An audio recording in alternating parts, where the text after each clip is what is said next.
یہاں تک کل میں دھڑکے ایپیسوڈ 8۔ گھر میں دو شادیوں کی تیاریاں ہو رہی تھیں۔ شہریار اور مصطفیٰ کی تو دلی مراد بر آئی تھی، جبکہ دلہنوں کا مکمل پردہ چڑھ رہا تھا۔ جھاؤں پر ہانی نے لڑکوں کی انگلی بند کر رکھی تھی، لیکن مصطفیٰ کی روح کو بالکل بھی چین نہیں آ رہا تھا، اس لیے وہ ہانی کے روم میں بیٹھا اس کی منتیں کر رہا تھا، کیونکہ دل کی نسبت ہانی جلدی بات مان جاتی تھی۔ ہانی میرا بیٹا مان جاؤ نا۔ بالکل بھی نہیں بھائی، دل آپی نے کہا کہ اگر دولہا دلہن سے شادی سے پہلے ملے گا تو دلہن پر روپ نہیں آتا، اس لیے میں چاہتی ہوں کہ نین آپی شادی والے دن سب سے خوبصورت دکھے، اس لیے آپ نہیں مل سکتے نین آپی سے۔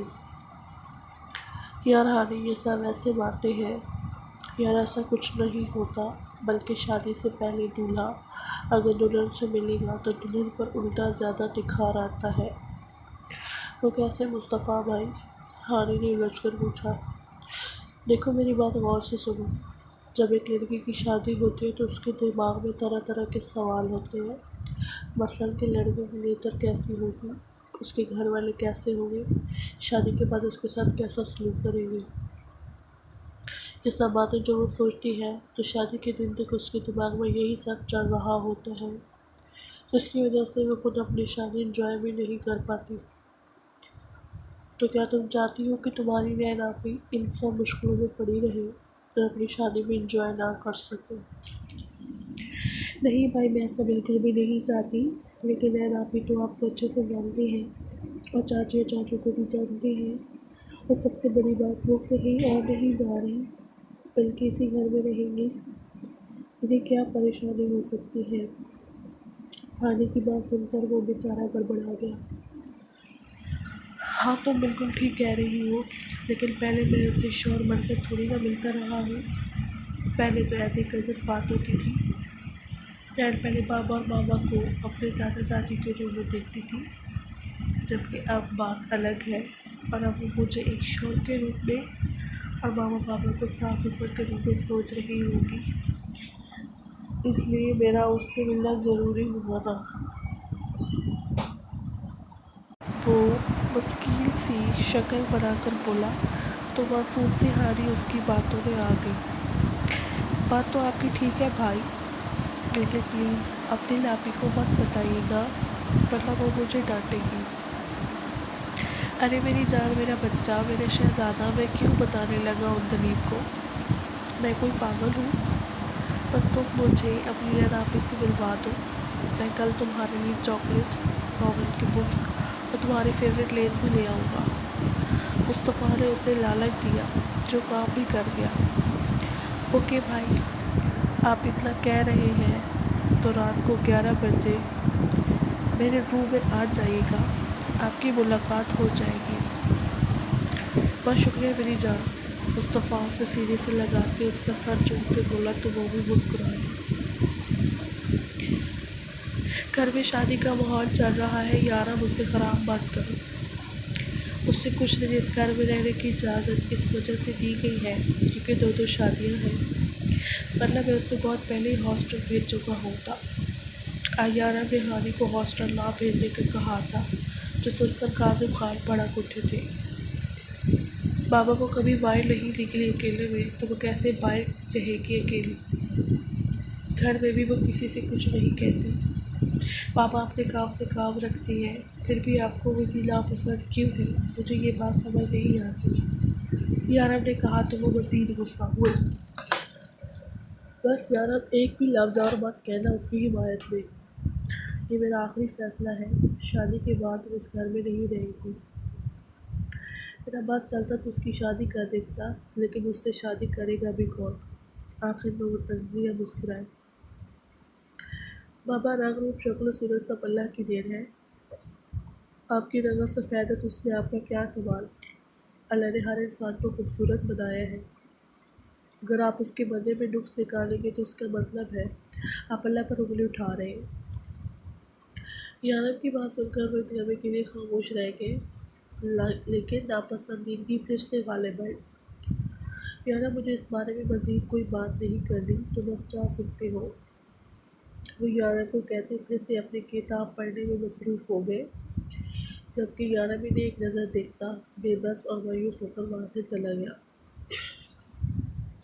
ماما مجھے یارا کی کال آئی تھی، ان کے گھر میں 2 شادیاں ہیں، اس نے ہم سب کو انوائٹ کیے ہیں۔ سب لوگ باہر لان میں بیٹھے چائے پی رہے تھے جب یاد آنے پر ازمیر نے سعید صاحب کو یارا کی کال کا بتایا۔ انوائٹ کیا ہے تو ضرور جائیں گے، بہت اچھے لوگ ہیں۔ اوکے بابا۔ اس سے پہلے کہ کوئی اور بات ہوتی، پڑوسیوں کا بچہ روتے ہوئے اندر آیا اور اس کے ساتھ اس کی ماں بھی تھی۔ یا اللہ خیر ظاہر نے کچھ نہ کیا ہو، ازمیر دل ہی دل میں بولا۔ کیا ہوا ہے حمیدہ، کیوں رو رہا ہے تمہارا بیٹا؟ نجمہ نے پریشانی سے پوچھا، جبکہ یہ سارا تماشا دائن میڈم اپنے کمرے کی کھڑکی سے دیکھ رہی تھی اور بار بار بھائی کو اشارہ کر رہی تھی، لیکن وہ دیکھ ہی نہیں رہا تھا۔ بھائی یار پلیز یہاں دیکھیں، کیوں میری موت کا پروانہ سننے کے انتظار میں ہے؟ وہ خود بھی بہت ڈری سی لگ رہی تھی۔ نجمہ یہ تو تم اپنی بیٹی سے پوچھو کہ کیوں رو رہا ہے میرا بیٹا۔ دائی نے کیا کیا ہے حمیدہ، وہ تو صبح سے گھر پر ہے، بلکہ ابھی بھی اپنے کمرے میں ہے۔ ازمیر نے اوپر دیکھا تو اسے اپنے پاس بلا رہی تھی۔ اسے ریلیکس کا اشارہ کرتے وہ حمیدہ آنٹی کی طرف متوجہ ہوا تاکہ جان سکے کہ اب اس کی شیطانی کیا کارنامہ سر انجام دی ہے۔ تمہاری بیٹی نے میرے بیٹے کا فیوریٹ بیٹ توڑ دیا نجمہ، لیکن وہ ایسا کیوں کرے گی؟ ازمیر نے پوچھا۔ بھائی ہم سب لڑکے کرکٹ کھیل رہے تھے تو دائر آپ بھی آئیں اور کہا کہ مجھے بھی کھیلنا ہے، تو ہم نے ان کی بات مانی۔ جب وہ آؤٹ ہوئی تو ہمیں باری نہیں دے رہی تھی، بس ایک ہی بات کہہ رہی تھی کہ وہ آؤٹ نہیں ہوئی۔ ہم نے کہا کہ آپ چیٹر ہو، آپ کے ساتھ نہیں کھیلنا ہم نے۔ انہیں غصہ آ گیا، میرا بیٹ توڑ دیا اور بال بھی اٹھا کر گندے پانی میں پھینک دی۔ وہ بچہ اس کی شکایت لگاتے بولا تو سعید اور ازمیر دونوں نے ایک دوسرے کی طرف دیکھا اور پھر نجمہ کی طرف، جن کے تیور خطرناک حد تک بگڑ چکے تھے۔ دونوں نے دائر کی سلامتی کی دعا مانگی تھی۔ حمیدہ میں دائر کی طرف سے معذرت کرتی ہوں، آئندہ ایسا نہیں ہوگا۔ اور بچے کل ازمیر بھائی آپ کے لیے نیو بیٹ اور بال لے آئیں گے، اب رونا نہیں ہے اور ماما کو تنگ بھی نہیں کرنا، اوکے؟ نجمہ نے پیار سے اسے سمجھایا تو وہ نیو بیٹ اور بال کو سن کر خوش ہو گیا۔ بڑی مشکل سے دونوں کو راضی کر کے انہیں گھر بھیجا۔ اب ان کا رخ دائر کے کمرے کی طرف تھا، جبکہ ازمیر پہلے ہی وہاں سے اٹھ کر دائر کے پاس آ گیا تھا۔ بھائی پلیز بچا لیں مجھے، ماما نے نہیں چھوڑنا مجھے۔ دائر بار بار دروازے کی طرف دیکھ رہی تھی۔ تو بیٹا ایسا کام کیا ہی کیوں جس کو کرنے کے بعد اتنا ڈرو؟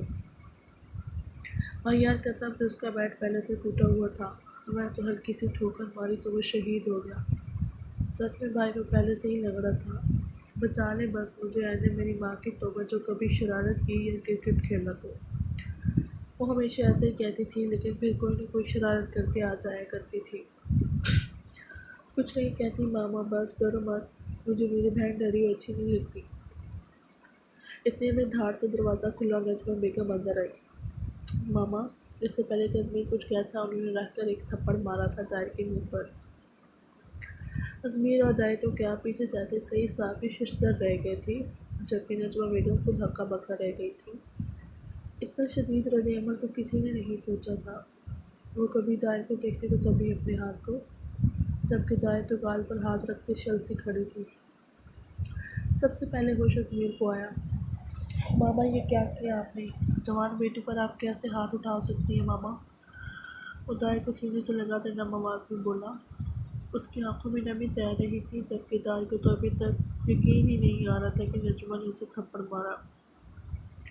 ازمیر میں یہ نہیں چاہتی تھی، پتہ نہیں کیسے ہو گیا دائر یہ، وہ روتے ہوئے اپنی بات بھی مکمل نہ کر پائیں جب سعید صاحب اندر آئے۔ ان کی آنکھیں بھی نم تھیں لیکن انہوں نے کسی سے کچھ نہیں کہا، سیدھا جا کر دائر کو اپنے سینے سے لگا کر اس کا سر چوم لیا تھا، جبکہ ایک شکوہ کنار نظر سے اپنی شریک حیات کو ضرور دیکھا تھا جو خود رو رہی تھی۔ بابا ماما کو روم میں لے جائیں، میں ہوں دائر کے پاس۔ ازمیر نے سعید صاحب کو اشارہ کیا تو وہ سر ہلاتے نجمہ کو تھامتے باہر لے آئے۔ وہ روم میں آیا تو مکمل طالع سکون سے سو رہی تھی۔ میری نیندیں اڑا کر خود کتنے مزے سے سو رہی ہے۔ وہ نین کے پاس آتے ہی بولا تو ہلکا سا قسمت آئی اور پھر سو گئی۔ نین میری جان، میرے دل کا ٹکڑا، اٹھو یار، دیکھو کتنی مشکل سے تم سے ملنے آیا ہوں۔ اس کا بازو ہلاتے ہوئے بولا تو نین کی آنکھیں ہلکی سی کھلی، لیکن مصطفیٰ کو دیکھ کر اسے جھٹکا لگا۔ وہ جلدی سے اٹھ بیٹھی۔ آپ یہاں؟ جی میں یہاں۔ یار کب سے تم سے ملنے کی کوشش کر رہا ہوں، لیکن یہ ظالم سماج ہمیں ملنے ہی نہیں دیتا۔ لیکن بھلاؤ میری معصوم سی ہانوں کا مان گئی۔ کیا مطلب آپ کو یہاں ہانی نے خود بھیجا ہے؟ وہ حیران ہوئی کیونکہ اس دنوں کا پیرا تو بہت سخت تھا، پھر وہ کیسے مان گئی؟ اتنا حیران ہونے کی ضرورت نہیں ہے۔ کیا تمہیں اپنے شوہر کے ٹیلنٹ کا پتہ نہیں ہے؟ باتوں میں مجھ سے کوئی نہیں جیت سکتا، بس پھر ہو گیا کمال۔ مصطفیٰ کیا چیز ہے آپ، قسم سے۔ اب وہ بھی ریلیکس ہو کر بیٹھ گئی کیونکہ ڈر جو ختم ہو گیا تھا کسی کے آنے کا۔ میری یاد نہیں آئی تمہیں؟ اس کے دونوں ہاتھوں کو ہونٹوں سے لگاتے بولا۔ آئی تھی، بہت آئی تھی، لیکن کیا کر سکتی تھی میں، پہرا بہت سخت تھا۔ وہ ہلکا سا مسکراتے بولی تو وہ بھی مسکرا دیا۔ لیکن مجھے کوئی پہرا، کوئی رکاوٹ ان سے ملنے سے نہیں روک سکتی۔ کافی دن ہو گئے تھے، منہ کا ذائقہ خراب تھا تو سوچا کیوں نہ کچھ میٹھا ٹیسٹ کیا جائے۔